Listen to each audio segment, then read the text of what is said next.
अरे बहन यहाँ क्या कर रही है? लगता है राखी लेने आई है। इसके मजे लेता हूँ।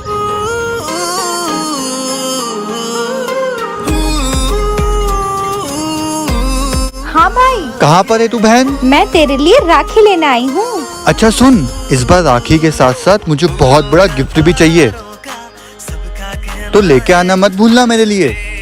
ठीक है भाई। अब आएगा ना मजा। मैं भाई के लिए कैसे गिफ्ट लूंगी? मेरे पास तो इतने पैसे ही नहीं है। फूलों का तारों का सबका कहना है। अच्छा, तो उसने ही पैसे डाल दिए उससे गिफ्ट लाने के लिए। कितना प्यारा भाई है मेरा। ओए, लेके आई मेरे लिए गिफ्ट। मेरे पास कोई गिफ्ट विफ्ट नहीं है। मुझे गिफ्ट चाहिए। पर मेरे पास पैसे नहीं है। जो मैंने तुझे दिए वो तो मैंने शॉपिंग कर ली।